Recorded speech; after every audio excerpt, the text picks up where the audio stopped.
Yo, ohayo gozaimasu, konnichiwa, konbanwa, minasan. Balik lagi ke channel aku Ganbaro Official des. Oke, jadi kali ini tuh aku bakal bagikan tips ya. Tips agar kaiwa surukoto kalian itu menjadi pera-pera gitu. Nah, agar kalian tuh lancar kaiwa lah bisa dibilang gitu kan. Iya, lancar kaiwa pede gitu buat kaiwa ngobrol sama orang Jepang ataupun ya orang lain menggunakan bahasa Jepang gitu. Nah, apa aja tipsnya tuh? Langsung aja kita ke tipsnya guys. Nah oke, yang pertama. Yang pertama itu ada namanya kotoba. Oke guys, nah kotoba itu ya memang penting gitu kan. Jadi walaupun ya level bahasa Jepang kalian itu contohnya N4 gitu kan ataupun N3 gitu. Jadi bukan berarti aku masih N4 gitu kan. Jadi ya kotobanya stuck di N4 aja. Bukan, kotoba wa kankenai. Oke, sekali lagi aku bilang kotoba itu kankenai. Nggak ada hubungannya gitu mau level bahasa Jepang kalian N4 atau N3 gitu. Kotoba itu hafal aja sebanyak-banyaknya gitu. Kotoba N3, kotoba N2 itu penting ya. Nah, itu yang penting. Jadi walaupun kita masih di level N4, jangan stuck di situ gitu. Terus aja hafal kotoba ke level selanjutnya gitu. Level N3, level N2 gitu. Karena ya itu yang sering dipakai ketika nanti di Jepang gitu. Ketika kalian ingin ngobrol sama orang Jepang, kotoba N3 dan N2 itu sering kali dipakai di kaisha ataupun di kehidupan sehari-hari di Jepang gitu. Jadi itu yang pertama ya, kotoba itu. Hafal kotoba sebanyak-banyaknya. Oke? Nah, yang kedua itu apa? Bunpo. Oke? Yang kedua itu bunpo atau pola kalimat gitu. Jadi nggak cukup nih kotoba doang untuk ngobrol gitu. Kalau kotoba doang ya nggak cukup, karena kotoba itu yang kosakata, satu kata doang gitu. Jadi kita butuh pola kalimat untuk apa? Untuk membuat kalimat gitu.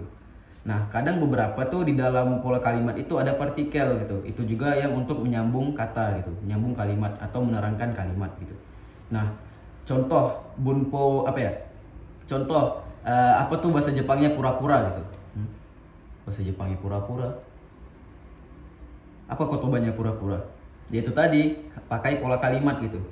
Pura-pura, furiosuru. Nah itu kan berapa kata tuh kan? Furiosuru ada 3 kata kan?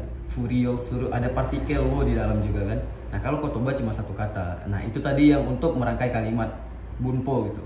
Jadi kan sering tuh di kaisha-kaisha kan kalau kayak atau ditegur atau dimarahin sama sacho atau leader gitu kan. Wakaranakattara wakatteru furi o shinai de kudasai. Wakatteru furi o surunna. Itu udah kasar, udah marah sacho itu gitu. Jadi kalau kita nggak ngerti, jangan pura-pura udah ngerti gitu. Paham lah kan? Jadi kan sering kayak gitu kan. Wakatta, hai wakatta. Tapi tiba-tiba pas kita kerjain kita nggak ngerti, kita bingung. Hora mada wakannai no kayo. Wakaranakattara wakatteru furi o shinai de kudasai gitu. Chanto wakaranai to itte kudasai gitu. Gitu. Nanti dijelasin ulang sama dia gitu. Jadi nah itu pentingnya ya, di Jepang tuh kalau dijelasin orang Jepang tuh ngomong gini-gini, wakarimasu ka? Kalau kalian nggak paham atau memang nggak bisa 100% paham, bilang aja kalian nggak ngerti gitu. Nanti dia bakal jelasin dengan kata atau dengan bahasa Jepang yang lebih mudah dipahamin gitu kan. Nah jangan pura-pura paham tapi aslinya nggak paham gitu. Itu nanti bikin image kita jadi jelek. Oke? Bunpo. Nah bunpo. Jadi banyak tuh bunpo-bunpo tuh di N3, N2 tuh bagus ya bunpo untuk kaiwa gitu. Ibarat kayak kalian mau bilang tuh belum tentu gitu. Nah, bahasa Jepangnya belum tentu apa? Kalau kotoba nggak ada kan? Nah, makanya itu pakai bunpo. Toa kagiranai gitu kan. Nanti kan ada tuh pola kalimatnya kalau kalian belajar tuh kan. Misalnya kayak kata kerja plus bunpo gini-gini gitu. Nah, itu dia. Jadi kalau belum tentu toa kagiranai, itu bunpo N3. Jadi walaupun kalian tuh masih N4 atau apa, belajar aja terus gitu kan. Nggak harus kalian tuh belajar kanji. Mungkin susah gitu kan mau hafalin kanji N3 atau N2. Bunpo sama kotobanya aja di push dulu. Oke? Bunpo sama kotobanya aja kalian push biar apa? Biar nanti kalau kalian di Jepang enak buat kalian kaiwa, enak buat kalian bersosialisasi sama orang gitu. Kemanapun kita pergi, walaupun sendiri gitu. Ya kan, walaupun kita nggak terlalu bisa baca kanji kan di stasiun, kanji apa nih gitu kan, aku juga nggak bisa gitu kan, ada banyak kanji yang aku nggak bisa baca, tapi kan aku berani ngobrol gitu kan. Iya itu tadi karena apa, kita udah banyak hafal bunpo dan kotoba gitu, jadi kita harus ngobrol bertanya gitu kan, walaupun kita nggak bisa terlalu baca kanji gitu. Yang ketiga Yang ketiga itu apa? Yang paling penting nih, jising. Ini yang paling penting. Jadi, ya jising itu rasa percaya diri. Jadi ya, walaupun sebanyak apapun kotoba dan bunpo yang kita hafal nih di kepala kita nih, nah kalau kita nggak ada jising atau rasa kepercaya diri untuk ngobrol, itu sama aja gitu. Nggak akan keluar tuh. Yang kita hafal tadi nggak akan keluar gitu. Karena bukan dalam belajar bahasa Jepang aja, bahkan belajar bahasa-bahasa lain pun kayak gitu gitu. Mungkin kiki toreru gitu kan, bisa mendengar, bisa paham gitu kan apa yang orang ngobrolin pakai bahasa Jepang gitu. Tapi untuk merespon itu kadang itu yang banyak orang kesusahan. Ya gak sih? Kalian pasti kayak gitu kan? Nah, pasti gitu. Aku paham gitu kan, tapi mau merespon itu agak susah gitu. Kayak agak nyendat atau apa gitu mau merangkai kalimat gitu. Karena apa? Khawatir gitu. Rasa khawatir kita tadi lebih besar gitu kan. Ini nanti salah atau enggak ya? Kita udah khawatir duluan gitu. Udah takut salah duluan gitu. Daijoubu da yo. Datte mada benkyou chū da kara na. Sosok benkyou chū. Shikamo watashi tachi nihon jin janai kara tama ni bunpo to hatsuon toka ne machigaetara sore futsu to omou ne. Daijoubu futsu da yo. Jadi kadang aku sendiri pun sering salah gitu.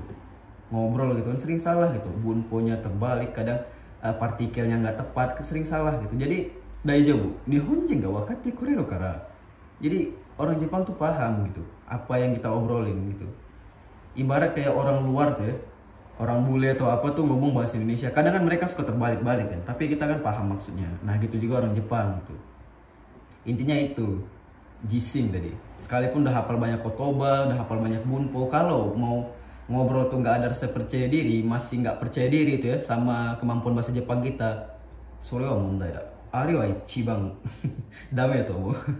Jadi capek-capek belajar bunpo kotoba gitu kan, pas mau ngobrol nggak percaya diri gitu, kayak bener nggak ya, salah nggak ya nanti gitu, udah malu duluan, udah takut salah. Nggak apa-apa, dari situ belajarnya malahan dari situ. Iya, kalau salah dari situ nanti dibenerin tuh sama orang Jepang.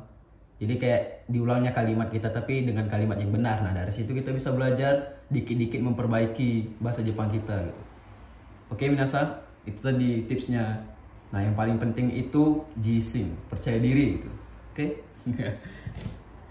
Ya mungkin itu aja tadi tipsnya agar supaya kaiwa surukoto kalian tuh jadi pera-pera gitu, jadi lancar gitu kan, dan enak gitu bersosialisasi gitu. Kalau kaiwa surukoto kita itu lancar dan kita berani untuk ngobrol gitu kan, percaya diri gitu.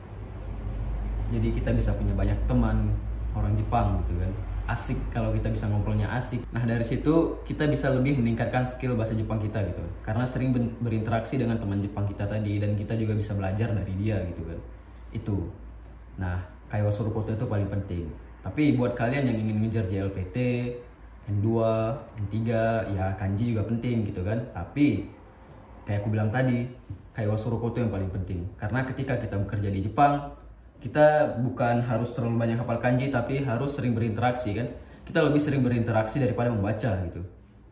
Jadi buat kalian yang ingin berangkat ke Jepang, semangat belajarnya gitu kan. Tingkatkan skill bahasa Jepangnya selagi di Indonesia gitu, agar ketika sudah sampai di Jepang enak kita ngobrol sama orang Jepang gitu. Jangan ketika di Jepang kita baru sibuk belajar gitu, baru sibuk kita untuk latihan kaiwa surukoto gitu.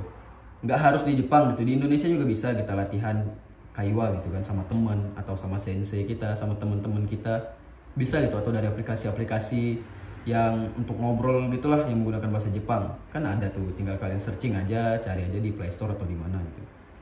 Oke minasan, itu aja kayaknya tips dari aku tadi agar kaiwa surukoto kita tuh menjadi lebih lancar dan lebih berani untuk ngobrol gitu. Yang pertama kotoba, yang kedua itu bunpo, dan yang ketiga nih poin paling penting, jising, rasa percaya diri. Itu paling penting. Oke? Minasan nara dekiru to omoimasu. Ja, sugi no douga de mata imashou.